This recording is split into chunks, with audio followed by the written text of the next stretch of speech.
Hi guys, welcome to my channel Karishma classes. आज हम अपने क्लास में जून 2022 BCS 54 का क्वेश्चन पेपर जो है, जिसको हमने पिछले वीडियो में थोड़ा सा सॉल्व किया था, इस वीडियो में हम उसको और थोड़ा सॉल्व करने की कोशिश करेंगे। तो आप जो है इन क्वेश्चन पेपर्स को आप ऐसे लाइटली मत लीजिए। ये क्वेश्चन पेपर्स आप लोग के लिए बहुत इंपॉर्टेंट है, क्योंकि जैसा कि पैटर्न हमारे क्वेश्चन पेपर्स में है, उसके हिसाब से पैटर्न हमारा जो है आने वाले एग्जाम्स में आ सकता है। तो इसलिए मैं जो क्वेश्चन पेपर आप लोग को करा रही हूँ, तो उनको आप बीच में मत छोड़ दीजिए, आप उनको एंड तक जरूर देखिए, जिससे कि आप लोग का एग्जाम जो है वो और भी ज़्यादा ईजी हो जाए ये BCS 54 का। तो इस वीडियो को अगर ये वीडियो आपको अच्छी लगे तो मेरे चैनल को लाइक, सब्सक्राइब और शेयर जरूर कर देना, और बेल आइकन को जरूर क्लिक करना, जिससे कि मेरी जो भी नई वीडियो होगी वो आप लोग को मिल जाएगी। तो चलिए इस वीडियो को स्टार्ट करते हैं। हमने पिछले वीडियो के अंदर एक तो गॉस एलिमिनेशन मेथड का देख लिया था, ठीक है। सेकंड हमने देख लिया था गॉस सीडल मेथड का देख लिया था, फिर हमने देखा था बी सेक्शन मेथड भी देख लिया था, और हमने ये भी देख लिया था कि हम कैसे वेरीफाई करेंगे इस टर्म को, हम कैसे वेरीफाई करेंगे। नाउ हमारे पास में जो नेक्स्ट जो क्वेश्चन है, ये है स्ट्रिलिंग्स फॉर्मूला का है। ये क्या बोल रहा है कि right Stirling's formula of the numerical differentiation, briefly discuss its application with a suitable example. तो ये स्ट्रिलिंग्स फॉर्मूला के बारे में बोल रहा है। आप लोग BCS 54 के ब्लॉक 2 के फर्स्ट चैप्टर के अंदर जाके वहाँ पे आप लोग जो भी फॉर्मूलाज के बारे में जो भी डेफिनेशंस है वो आप लोग देख लीजिए, और उनके रिलेटेड थोड़ा बहुत उनके बारे में पढ़ लीजिए, क्योंकि उसके रिलेटेड भी क्वेश्चन हमारे एग्जाम के अंदर कम से कम मतलब 10 के 20 मार्क्स का वो आ सकते हैं, इसलिए डेफिनेशंस को आप मत छोड़ना। नेक्स्ट हमारा क्वेश्चन जो है ये है हमारा लैग्रेंज इंटरपोलेशन मेथड का है, जो कि बोल रहा है कि find F5 by Lagrange interpolation method, ठीक है। अब इसके अंदर हमको पॉलिनोमियल नहीं बोला गया है, तो हम लोग जो है डायरेक्ट फॉर्मूले के अंदर हमारे ये टर्म जो है पुट लगा के फिर हम जो है उसका आंसर निकाल लेंगे। नाउ नेक्स्ट हमारा क्वेश्चन जो है ये ट्रेपेजॉइडल रूल का है। हमको बोल रहा है कि हमको ये टेबल दी हुई है, और हमको मतलब इस 0 से 1.0 के बीच के जो हमको टेबल दी हुई है, इसको हम फाइंड करना है, ठीक है, ट्रेपेजॉइडल रूल का यूज करके, ठीक है। नेक्स्ट हमारा क्वेश्चन जो है ये बोल रहा है perform the following convergence, means हमको ये डेसिमल में दिया हुआ, हमको उसको बाइनरी कन्वर्जन करना है। इससे पीछे जो अपने जो सेकंड से थर्ड या फोर्थ सेमेस्टर के अंदर हमारे ये आ चुका है, इसलिए ये आप लोग मतलब फर्स्ट चैप्टर में हमारा ये है, ये भी मैं आपको सॉल्व करके बताऊंगी इस वीडियो के अंदर। और नेक्स्ट जो क्वेश्चन हमारा है कि compare the direct method and the iterative method solve linear algebraic equations. तो ये जो है ये हमारा गॉस एलिमिनेशन मेथड और वो इटरेटिव मेथड इनके बारे में बोल रहा है, ठीक है। नेक्स्ट हमारा है रैप्सन मेथड है। ये भी हम लोग जो है मतलब इस वीडियो के अंदर पूरा करने की पूरी कोशिश करेंगे। और नेक्स्ट हमारे पास में ये कुछ वेरीफाई द फॉलोइंग इक्वेशंस का आ रहा है, इसको भी हम इस वीडियो में पूरा करने की कोशिश करेंगे। तो इसी तरह हमारा जो क्वेश्चन है एक और डिफरेंस टेबल बनाने का क्वेश्चन है एक, फिर उसके अंदर हमको कुछ फॉलोइंग ऑपरेशन परफॉर्म करने के लिए बोल रहा है, और फिर हमारा इसके अंदर क्वेश्चन इंटीग्रल मतलब ये है सिम्पसन 1/3 रूल का है। तो ऐसा ही हम इस वीडियो के अंदर जितने हमारे क्वेश्चन होंगे हम उसको सॉल्व करेंगे, और फिर हम नेक्स्ट वीडियो के अंदर जो क्वेश्चंस बच जाएंगे उनको हम सॉल्व कर लेंगे, क्योंकि स्टेप बाय स्टेप हमको भी काम करते हैं तो वो काम हमारा और भी ज़्यादा ईजी हो जाता है और हमको आसानी से समझ में आ जाता है। तो चलिए इस वीडियो में स्टार्ट करते हैं हम क्वेश्चंस को सॉल्व करने के लिए। हम जो है इस एग्जाम्पल से स्टार्ट करेंगे, जो कि लैग्रेंज इंटरपोलेशन मेथड का एग्जाम्पल है। हमको बोला गया है F5 के लिए हमको फाइंड करना है, हमको कोई पॉलिनोमियल नहीं बोला गया है कि पॉलिनोमियल फाइंड करो बोल के, जिससे कि कोई भी टर्म हम यूज़ करेंगे तो फिर हमको आंसर मिल जाएगा। हमको सिर्फ बोला गया F5 के लिए फाइंड करो, इसलिए हम क्या करेंगे, हमारे पास में ये टेबल दी हुई है तो हम F5 के लिए जो है फाइंड करेंगे, ठीक है। तो अब देखो लैग्रेंज इंटरपोलेशन मेथड का आपको मैंने जैसे कि वीडियो में बताया था, क्या फॉर्मूला आपको पता ही है। सबसे पहले हम इस टर्म को यूज़ नहीं करेंगे और फिर हम इन सभी को माइनस करेंगे इस x से, ठीक है। तो जैसे कि देखो सबसे पहले मैं स्टार्ट कर रही हूँ यहाँ पे 5 - 3, फिर 5 - 4, 5 - 6 और 5 - 10, ठीक है। डिवाइडर में क्या लूँगी, अब मैंने 5 यूज़ किया था, 5 के जगह पे मैं यहाँ पे 1 लगाऊंगी, क्योंकि 1 हमने जो है यूज़ नहीं किया था। 1 - 3, 1 - 4, देन 1 - 6 और फिर 1 - 10, ठीक है। मल्टीप्लाई मेरे पास क्या होगा, एक 0 होगा जो कि फर्स्ट टर्म के लिए यूज़ होगा। नेक्स्ट एडिशन के अंदर मेरे पास क्या होगा, अब हम क्या करेंगे, यहाँ पे 3 को हटा देंगे, मतलब इस 3 को छुपा देंगे, और फिर हम क्या यूज़ करेंगे 1, 4, 6 और 10 यूज़ करेंगे। चलो ऐसे करके मैं इसको मतलब एक इक्वेशन बना लेती हूँ। तो आप ये देखिए मैंने क्या किया, मैंने इस तरह से मैंने 4 इक्वेशंस बना दी। अब देखो इसके अंदर मैंने 1 को हटा दिया था, यहाँ पे मैंने 3 को हटा दिया, और फिर बाकी के मैंने सभी टर्म्स यूज़ कर लिए। फिर यहाँ पे मैंने क्या किया, 4 को हटा के सभी टर्म्स यूज़ कर लिए। यहाँ पे मैंने 6 को हटा के सभी टर्म्स यूज़ कर लिया। अब मेरे को एक और इक्वेशन देखना है, यहाँ पे थोड़ी जगह कम पड़ रही है, इसलिए हम पीछे लिखेंगे और फिर इसको सॉल्व करेंगे। ये देखिए हम लोग ने उसको जो लास्ट इक्वेशन जो पीछे बच गई थी हमने वो यहाँ पे लिख दी। अब हम इन सबको सॉल्व करते हैं, मतलब 5 - 1, 5 - 3, 5 - 4, 5 - 6 करके हम सॉल्व करते हैं। तो देखो मेरे को क्या टर्म्स मिल रही है, मेरे को 2, 1, -1, -5 डिवाइड बाई -2, -3, -5, -9 ऐसे करके मेरे को ये टर्म्स मिल गई। ठीक है, मेरे को ये 5 टर्म्स मिल गई। अब हम क्या करेंगे, अब हम इन टर्म्स को सॉल्व करने की कोशिश करते हैं। तो मैंने इनको सॉल्व किया तो मेरे को क्या मिला, मेरे को ये वाली टर्म्स मिल रही है। अब ये देखो ये 0 है, अगर हम इन दोनों को डिवाइड भी कर दें, ठीक है, तो जो हमारे पास में शायद 227.0 ऐसा कुछ आया भी जाएगा आंसर। तो ये क्या हो जाएगा, ये 0 है, मल्टीप्लाई किया तो 0 हो जाएगा। अब हमको इन 4 टर्म्स को जो है सॉल्व करना है। इन 4 टर्म्स का हमको क्या आंसर मिलेगा, चलो देखते हैं। अब हम उसको सॉल्व कर रहे हैं तो मेरे को ये टर्म्स मिल रही हैं 0.37 multiply by 0 minus 0.476 multiply by 18 plus 1.111 multiply by 48 plus 0.333 multiply by 180 plus minus 0.005 multiply by 900। Answer मेरे को क्या मिला, 100 मिल गया। तो इसी तरह हमें जो है लैग्रेंज मेथड का यूज़ करके हम इससे आंसर फाइंड करेंगे। अब हम देखते हैं Simpson 1/3 rule, sorry trapezoidal rule, जिसका क्वेश्चन हमको इसके बाद का था। अब हमारे पास में नेक्स्ट क्वेश्चन जो है वो ट्रेपेजॉइडल रूल का है। हमको बोल रहा है कि compute the integral of the function F X using the trapezoidal rule and the value of the F x that are given below. जैसे कि हमको ये एक वैल्यू टर्म्स दी हुई है, 0 से 1 के बीच में दी हुई है। ठीक है, 0 से 1 के बीच में हमको ये टर्म्स दी हुई है। अब हमको क्या करना है, इन सभी टर्म्स का यूज़ करके, हमको ट्रेपेजॉइडल रूल का यूज़ करके हमको आंसर फाइंड करना है। ठीक है, तो अब देखो यहाँ पे मेरे को 0.1, 0.2, 0.3, 0.4 मेरे को इस तरह से दिया हुआ है। इसका मतलब क्या हुआ, डिफरेंस क्या हुआ इन सबके बीच का, 0.1 का हमारे पास में डिफरेंस आ गया। तो हम इसमें मान लेंगे कि हमारे पास में जो h जो होगा, h इक्वल टू 0.1 हो जाएगा।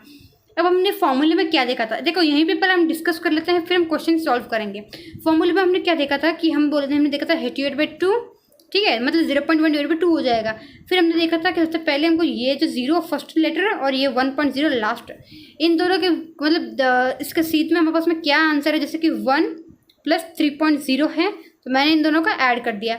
अब मेरे को क्या करना है, फिर प्लस करके मेरे को 2 से मल्टीप्लाई में जो भी मेरे जो बीच में टर्म्स बच गई, ये सभी टर्म्स हमको ऐड करना है। मतलब बीच के टर्म्स सभी को ऐड करना है, मल्टीप्लाई करना है 2 से, और फिर हमको इसे सॉल्व करना है। चलो अब इसका एक वो फॉर्मूला जो हमने देखा था उस फॉर्मूले के अंदर हम लगा कर देख लेते हैं।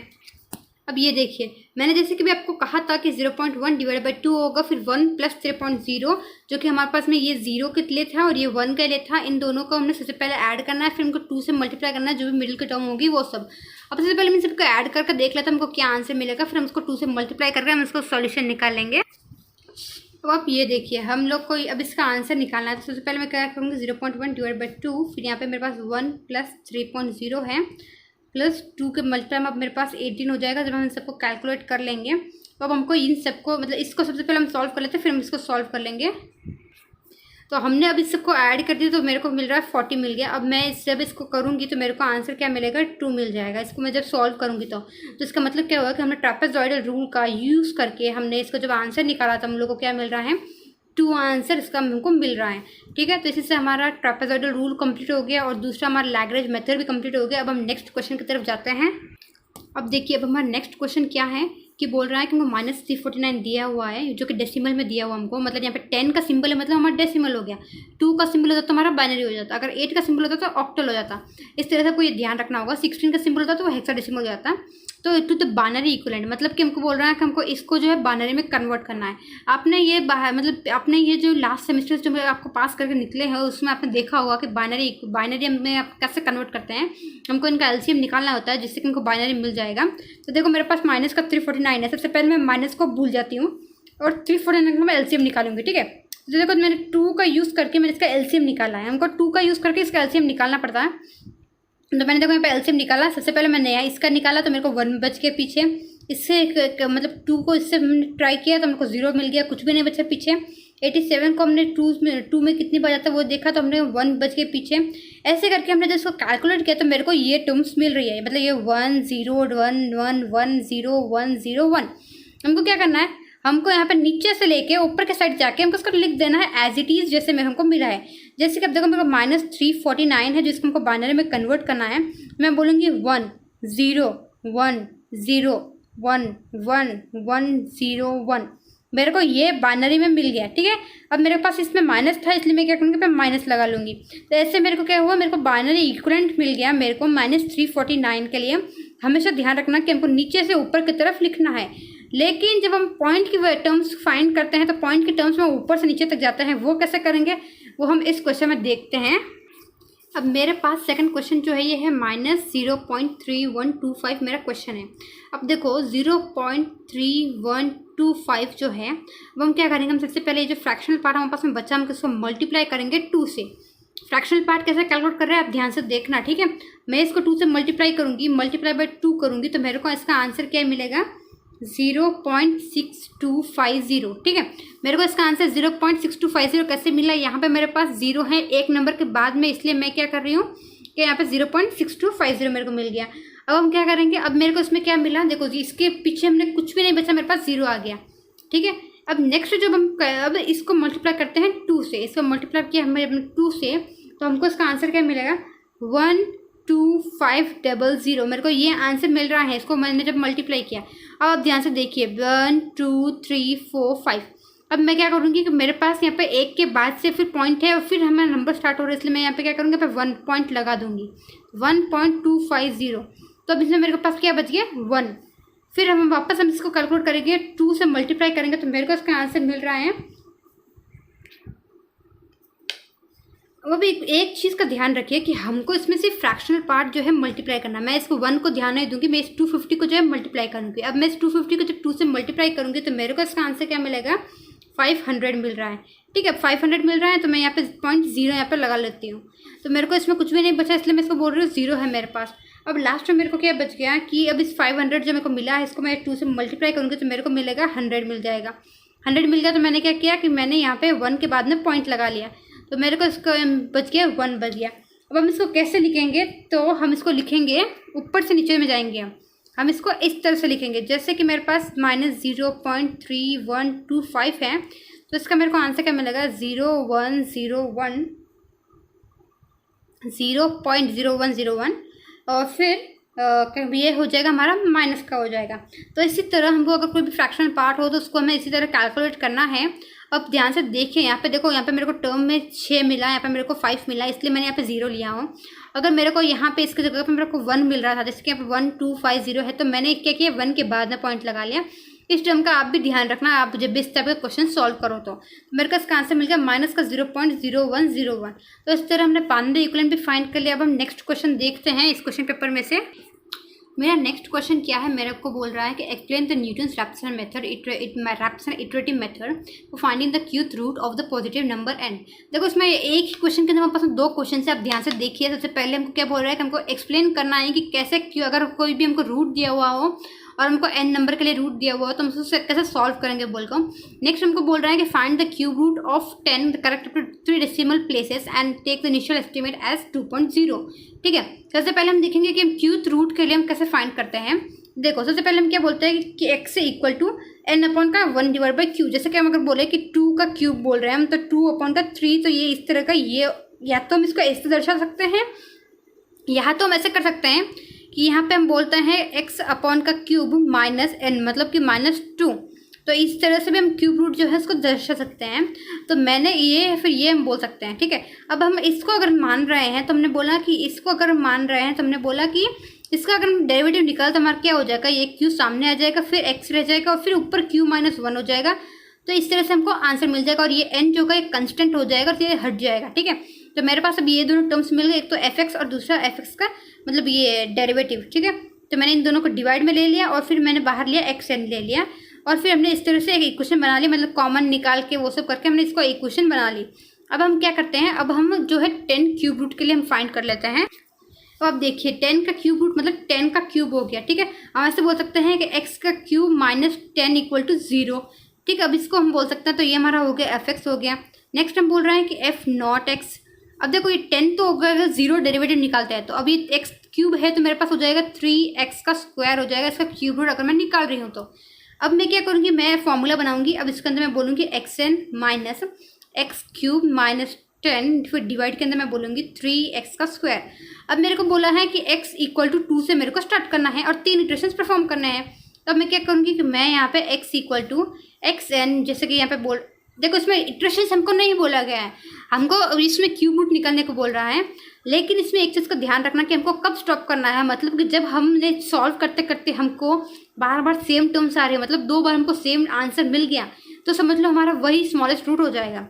अब मैं यहाँ पे देखो, यहाँ पे एक्सन मतलब कि 2 माइनस फिर ये 2 का क्यूब माइनस 10 डिवाइडेड बाई 3 फिर 3 फिर 2 का स्क्वायर हो जाएगा। इसका आंसर मेरे को मिलेगा, अब मेरे को इसका आंसर मिलेगा 16 डिवाइड बाई 2 जिसका 2.167। अब हम क्या करेंगे, अब हम ये 2.167 जो है हम इसमें लगाएंगे, जैसे कि 2.167 फिर माइनस 2.167 का क्यूब माइनस 10 फिर डिवाइडेड बाई 3 मल्टीप्लाई बाई 2.167 का स्क्वायर। ऐसे करके हम इसको फाइंड करेंगे तो मेरे को मिल जाएगा 2.154 मिल जाएगा। अब हम इसका यूज़ करेंगे। अब मैं यहाँ पे क्या कर रही हूँ, इसके जगह पे मैं लगा रही हूँ 2.154 माइनस फिर 2.154 का क्यूब माइनस 10 फिर डिवाइड के अंदर मेरे पास हो जाएगा 3 के मल्टीप्लाई में 2.154 का स्क्वायर। ठीक है, तो अब मेरे को इसका आंसर क्या मिल जाएगा 2.154। अब ये देखो मेरे को यहाँ पे भी 2.154 मिल गया, यहाँ पे भी 2.154 मिल गया, मतलब कि मैं यहाँ पे आंसर यहीं पे इसको कंप्लीट कर दूंगी 2.154 में। तो इसी तरह हमें जो है न्यूटन राफसन मेथड का यूज़ करके हमको क्वेश्चन सॉल्व करने हैं। अब हम नेक्स्ट क्वेश्चन देखते हैं हमारे क्वेश्चन पेपर में से। अब देखो, अब हमारे पास में क्या क्वेश्चन है कि वेरीफाई द फॉलोइंग। अब हमको कुछ इक्वेशंस दी हुई, हमको बोल रहा है कि हमको वेरीफाई करके हमको एक्सप्लेन करना है। ठीक है, अब सबसे पहले ये बोल रहा है कि हमारे पास में ये फॉरवर्ड डिफरेंस का है, तो फॉरवर्ड डिफरेंस अगर कांस्टेंट के लिए होगा तो हमारे पास में एक्स मतलब 0 हो जाएगा। तो हमको ये चेक करना है कि अगर ये कांस्टेंट के लिए है तो हमको आंसर 0 मिलेगा कि नहीं मिलेगा। तो हम देखो वो फाइंड कर रहे हैं, तो मतलब ये फॉरवर्ड डिफरेंस के लिए एफ एक्स, फिर हम मान रहे हैं कि एफ एक्स की जगह पर हमने बोला कांस्टेंट है एक्स अपॉन का 0, तो ठीक है ये हमने ये मान लिया। अब हम क्या बोल रहे हैं कि अब हम देखो यहाँ पे हमने ये लगाया फॉरवर्ड डिफरेंस का फॉर्मूला, तो वहाँ पे हम फॉरवर्ड डिफरेंस का हमारा जो भी फॉर्मूला होता है हम वो लगाएंगे। अब इसके अंदर जो है हम जब इसको फाइंड करें तो हमने मान लिया यहाँ पे 1 है और यहाँ पे भी 1 है, तो 1 माइनस 1 मेरे को क्या आंसर मिल जाएगा 0 मिल जाएगा। मतलब कि अगर कॉन्स्टेंट के लिए इसको फाइंड करें तो मेरे को क्या मिल रहा है 0 मिल रहा है। यहाँ पे देखो कॉन्स्टेंट के लिए मैंने यहाँ पे एक्स की जगह पे 1 लगा के ट्राई किया है। ठीक है, अब हम देखते हैं कि अगर हमारे पास में second derivative of F X है इक्वल टू 0, कब, जब F X equal to X हो जाता है और हमको एक फंक्शन आइडेंटिफाई करना है। तो जैसे कि मैंने देखा कि मेरे पास ये फॉरवर्ड डिफरेंस है, फॉरवर्ड डिफरेंस में मेरे को क्या मिला, फॉर्मूला क्या है X plus H minus X that is equal to H. ठीक है, तो मेरे को क्या मिला, मेरे को ये फॉर्मूला मिल गया। अब हम क्या कर रहे हैं कि अब मेरे मतलब ये फिर अगर इसका हम सेकंड डिफरेंशिएशन निकालते हैं तो हमारा ये सब तो हट जाएगा और हमको हमारा क्या बच जाएगा forward difference h equal to 0। इसका मतलब क्या हुआ कि हमारे सेकंड का जो सेटिस्फाई, ये भी सेटिस्फाई हो गया। हमारे पास में एक और क्वेश्चन है जो कि वो भी क्वेश्चन देख लेते हैं हम। नेक्स्ट क्वेश्चन हमारा है कि हमको बोल रहा है कि एक डिफरेंस टेबल हमको बनानी है जो कि है हमको इन टर्म्स का यूज़ करके। तो आपको मैंने बार बार एक्सप्लेन किया है डिफरेंस टेबल हम कैसे बनाएंगे, तो हम देखते हैं कैसे बनाएंगे। देखो मेरे पास ये एक्स के टर्म्स है, मैं डायरेक्ट लिख दे रही हूँ 1 2 3 और फिर 4। ये मेरे पास एफ एक्स की टर्म है, मैं लिख रही हूँ 7 देन 13 देन 18 और देन 25 लिख रही हूँ। अब डिफरेंस टेबल कैलकुलेट करने के लिए मैं 13 माइनस 7 करूँगी, 18 माइनस 13 करूँगी, 25 माइनस 18 करूँगी। तो अब मैंने एक डिफरेंस टेबल कंस्ट्रक्ट कर ली। मैंने क्या किया 13 माइनस 7 किया 6 मिल गया, 18 माइनस 13 किया 11 मिल गया, 25 माइनस 18 किया 7 मिल गया। ऐसे मैंने कंस्ट्रक्ट कर ली, मेरे को मिल गया माइनस का 9 मिल गया। अब इसके अंदर भी हमारे पास में बहुत सारे क्वेश्चंस भी दिए हुए हैं। इस क्वेश्चन के अंदर हम उस क्वेश्चन को देखते हैं। सबसे पहले उसके रिलेटेड हमारे पास क्या क्वेश्चन है। सबसे फर्स्ट हमारा क्वेश्चन है कि highlight the forward difference for F1 by drawing the circle around them. तो अब नेक्स्ट हमारा क्या है, highlight the backward difference for the F4 by drawing the square around them. ठीक है, अब देखो अब इसमें से फॉरवर्ड डिफरेंस के लिए अगर मैं बोलूँ तो मैं ये जो 4 टर्म्स मेरी होंगी ये फॉरवर्ड डिफरेंस के लिए होगी और इसको मैंने सर्कल से हाईलाइट कर दिया। अब हमको बोल रहा है बैकवर्ड डिफरेंस के लिए हमको क्या करना है, स्क्वायर से हाईलाइट करना है। देखो ये वाली टर्म, ये वाली टर्म, फिर ये वाली टर्म और फिर ये वाली टर्म जो है, ये चारों टर्म्स जो है बैकवर्ड डिफरेंस हमारे पास में यूज़ होगी। तो मैंने इन सबको जो है स्क्वायर से इन सबको मैंने हाईलाइट कर दिया। ठीक है, तो अगर हमारा फॉरवर्ड और बैकवर्ड डिफरेंस का क्वेश्चन आया तो हमको ऐसे तरह से करना है। और फिर इसके लास्ट में एक क्वेश्चन है कि find the highest degree of polynomial that can be generated. ठीक है, तो इसके अंदर जो है पॉलिनोमियल हमको है इन दोनों के लिए पॉलिनोमियल बनाना होगा। पॉलिनोमियल बनाने का मैंने आप लोग को एक्सप्लेन कर दिया है कि किस तरह से बनाना है पॉलिनोमियल। आप लोग इसका बना के ट्राई करना। अगर आप लोग से नहीं हो तो कमेंट में मुझे ज़रूर बताना, मैं आप लोग को polynomial highest degree of polynomial बनाना भी आपको सिखा दूंगी। ठीक है, तो अब हम नेक्स्ट क्वेश्चन की तरफ चलते हैं। तो अब आप ये क्वेश्चन देखिए, if f x that is equal to x cube then find the value of f A comma b comma c. ये डिवाइडेड डिफरेंस के लिए है, ठीक है, मैंने शायद वो लिखना भूल गया यहाँ पे। ये डिवाइडेड डिफरेंस के लिए है, ये क्वेश्चन दिया हुआ हमको एग्जाम के अंदर। अब हमको इसको कैसे सॉल्व करेंगे, तो इससे पहले आपको एक बात का ध्यान रखना है कि डिवाइडेड डिफरेंस के अंदर हमारा फॉर्मूला क्या होता है, हम क्या फॉर्मूला यूज़ करते हैं। हम डिफरेंस टेबल जब हम क्रिएट करते हैं तो हम क्या करते हैं कि b माइनस ए करके हम डिफरेंस निकाल लेते हैं। डिवाइडेड डिफरेंस हम क्या करते हैं, b माइनस ए तो हम करते हैं, एफ एक्स का मतलब जो टर्म मिलेगा उससे मैं b माइनस ए तो करूँगी, उसके डिवाइड के अंदर मैं क्या लूँगी, x की जो भी टर्म्स होगी वो मैं उसको डिवाइड में लूँगी। सबसे पहले मैं क्या करती हूँ, एफ ए मतलब a और b के लिए फाइंड कर लेती हूँ।